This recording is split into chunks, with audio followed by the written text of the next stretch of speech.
अस्सलाम वालेकुम दोस्तों। लेक्चर नंबर 2 के पार्ट नंबर 2 के अंदर आपको खुशामदीद कहते हैं। अब तक हमने जो टॉपिक डिस्कस किया उसका अभी दूसरा जो पार्ट है उसके अंदर हम जो चीज़ें हैं इंशाल्लाह वो डिस्कस करेंगे। आइए अपने लेक्चर नंबर 2 के पार्ट 2 की तरफ चलते हैं। अगर हम बात करें एक और वो ब्लड बैंक के टेक्निकल स्टाफ की, तो उसमें हमारा ब्लड बैंक टेक्नीशियन वो आ जाता है, जिसका एजुकेशनल ट्रैक में ये है कि उसका डिप्लोमा लेबॉर्ट्री में या ब्लड बैंक में वो होना चाहिए। पोस्ट जिसमें वो इनकी जो ब्लड बैंक टेक्नीशियन हैं, ब्लड बैंक टेक्नीशियन की 3 किस्म की पोस्ट होती हैं वर्ल्ड वाइड हो रही हो, मतलब कि पोस्ट दी जा रही होती हैं, जिसमें ब्लड बैंक टेक्नीशियन है, उसके बाद ब्लड कंपोनेंट टेक्नीशियन है, उसके बाद फिर प्रोसेसिंग टेक्नीशियन है। अगर हम बात करें इनके काम की, तो ब्लड बैंक टेक्नीशियन मोस्टली वो ये तीनों जो भी मतलब दो जो कंपोनेंट टेक्नीशियन और प्रोसेसिंग टेक्नीशियन है वो ब्लड बैंक टेक्नीशियन के अंदर ही इंक्लूड होता है, क्योंकि ब्लड बैंक टेक्नीशियन मोस्टली वो प्रोसेसिंग का ही काम कर रहे होते हैं under supervision of any technologist. उसके बाद अगर हम बात करें बायोमेडिकल इंजीनियर की, तो एजुकेशनल ट्रैक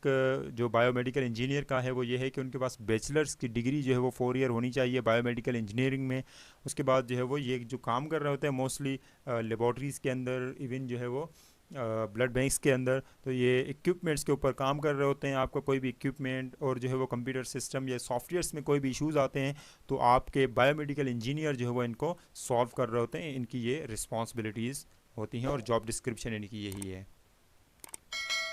उसके बाद वो हमारा जो ऐसे समझे कि मेन और हमारा जो आउटसाइड द लेबॉर्ट्री स्टाफ होता है, हमारा मेन जो बाहर का स्टाफ होता है, वो उसमें वो फिल्बोटोमिस्ट होता है, लैब अटेंडेंट और लैब असिस्टेंट होता है, जो कि हमारी सारी चीज़ें हमें प्रोवाइड कर रहे होते हैं। एजुकेशनल ट्रैक अगर उनका देखा जाए तो स्पेशली हमारी कंट्री के अंदर वो स्पेशली किसी फिल्बोटोमिस्ट का कोई डिप्लोमा या लैब अटेंडेंट या लैब असिस्टेंट का स्पेशली कोई डिप्लोमा वगैरह यहाँ पे नहीं है। उसके ये मोस्टली जो ऑर्गेनाइजेशंस अनाउंस कर रही होती हैं वो मैट्रिक और इंटरमीडिएट के ऊपर वो ये तीनों पोस्ट अनाउंस कर रही होती हैं, जिनमें जो इनका पोस्ट होती है, उसके बाद जॉब डिस्क्रिप्शन होती है। उसमें ये होता है कि सिंपली ये सैंपल कलेक्ट कर रहे होते हैं पेशेंट्स और हॉस्पिटल पे, समटाइम ये है कि होम सैम्पलिंग कर रहे होते हैं या फिर हॉस्पिटल से भी सैम्पलिंग कर रहे होते हैं। उसके बाद अगर ब्लड बैंक के ऊपर देखा जाए तो ब्लड बैंक के अंदर वो ये सैम्पलिंग वगैरह कलेक्शन वो बैग की कलेक्शन कर रहे होते हैं। क्लिनिक्स के अंदर वो डॉक्टर्स के साथ ये काम कर रहे होते हैं। उसके बाद फिर ये वो तकरीबन जो हमारी ब्लड बैंक साइड पे अगर देखा जाए तो ये डोनर्स के लिए ब्लड बैग्स जो भी होते हैं तो ये कलेक्ट कर रहे होते हैं phlebotomist, lab attendant and lab assistant mostly. उसके बाद अगर हम बात करें नॉन टेक्निकल स्टाफ की, तो किसी भी ब्लड सेंटर के अंदर या लेबॉर्ट्री के बहुत बड़े सेटअप के अंदर एडमिनिस्ट्रेटर डिपार्टमेंट का होना बहुत ही ज़रूरी है, जो कि सारी चीज़ों को देखे कि आपकी पॉलिसीज़ क्या हैं, आपको मार्केट के अंदर किस तरह वो बेहतर तरीके से वो चलना है। उसके बाद हमारा ह्यूमन रिसोर्स डिपार्टमेंट है, जो कि आपका जो भी एम्प्लॉइज़ काम कर रहे हैं उसकी मोस्टली उनके ऊपर काम कर रहा होता है, उनकी बेहतरी के लिए काम कर रहा होता है। फिर हम बात करें अगर रिसेप्शनिस्ट की, तो मोस्टली हमारी लेबॉर्ट्रीज़ की साइड पे वो इनको मेडिकल रिसेप्शनिस्ट भी कंसीडर किया जाता है, जिसमें इनकी जो एजुकेशन होती है मोस्टली आजकल ऑर्गेनाइजेशन इनकी जो एजुकेशन है वो बैचलर लेवल पे वो बहुत ही प्रेफरेंस दे रहे हैं मेडिकल रिसेप्शनिस्ट को, जिनको वो मेडिकल रिसेप्शनिस्ट के बाद एक और पोस्ट से भी वो कंसिडर किया जाता है, जिसमें यह फ्रंट डेस्क ऑफिसर के नाम से। तो ये बहुत इंपॉर्टेंट रोल रखते हैं आपकी ऑर्गेनाइजेशन के अंदर, जिसमें ये आपके ऑर्गेनाइजेशन को वो एक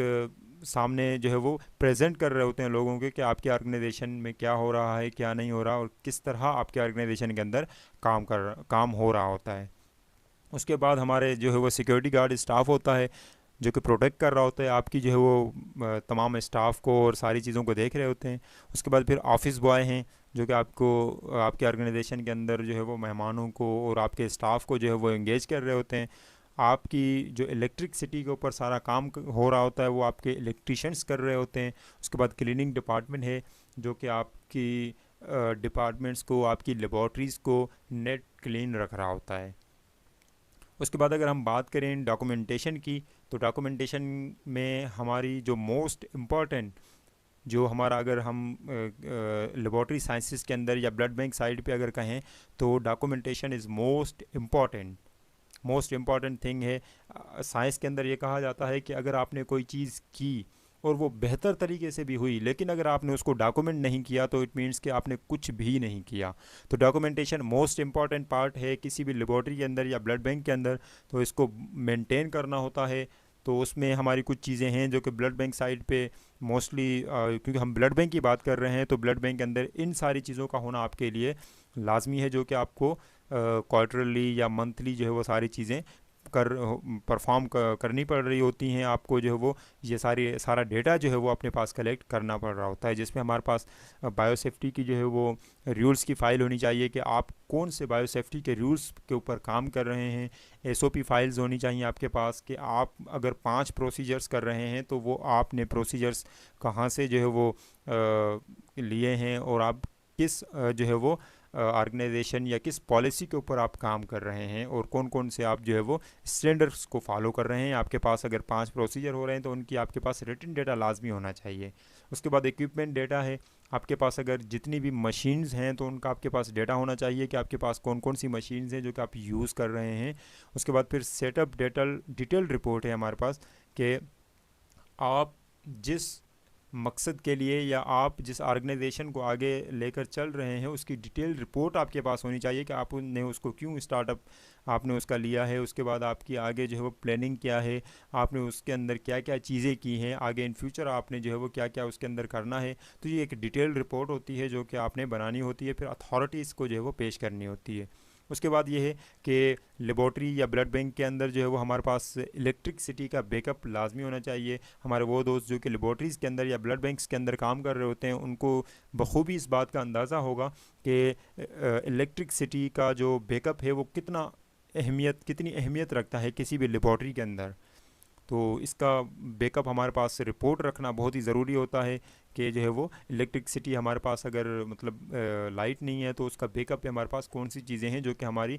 किन किन चीज़ों को जो है वो बैकअप दे रही होती हैं। उसके बाद फिर हम अगर ब्लड बैंक साइड पे आ जाएं तो फिर हमें हर महीने कुछ जो है वो रिपोर्ट्स बनानी होती हैं, जिसमें यह है कि अगर आपकी ब्लड बैंक है या ब्लड सेंटर है तो आप जो है वो कितने महीने के अंदर जो है वो ब्लड कलेक्ट कर रहे हैं। उसके बाद जो है वो आपकी जो ब्लड की जो रिपोर्ट है उसमें आपकी यूटिलाइजेशन कितनी है, आपने कलेक्शन जो है वो कितनी की, यूटिलाइजेशन उसके ऊपर कितनी हुई। उसके बाद फिर ये है वेस्टेज पॉलिसी, आप ब्लड जो लगा रहे हैं पेशेंट्स को तो उसके बाद फिर जो बैग खाली हो रहे हैं एम्प्टी बैग्स का आपके पास वेस्टेज पॉलिसी क्या है, आप किस तरह उनको जो है वो वेस्ट करते हैं। ये आपके पास जो है वो रिपोर्ट एक होनी चाहिए हर महीने की जो कि आपको आगे पेश करनी होती है। उसके बाद फिर जो मोस्ट इम्पॉर्टेंट रिपोर्ट आपके पास होनी चाहिए वो टेस्टिंग की होनी चाहिए, यानी स्क्रीनिंग की, कि आपने जो कलेक्शन की उसके अंदर आपके कितने रिएक्टिव आए कितने नॉन रिएक्टिव आए। तो ये सारी चीज़ें जो है वो करना बहुत ही ज़्यादा ज़रूरी होती है किसी भी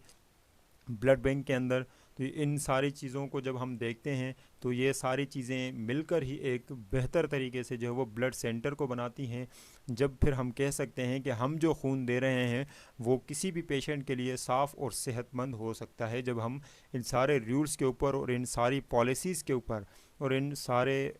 ये सारी जो भी टीम है ये सारी मिल के जो है वो इसी चीज़ के ऊपर काम कर रही होती है कि हम साफ़ और सेहतमंद खून की जो है वो फराहमी एक मरीज़ तक पहुंचा रहे होते हैं।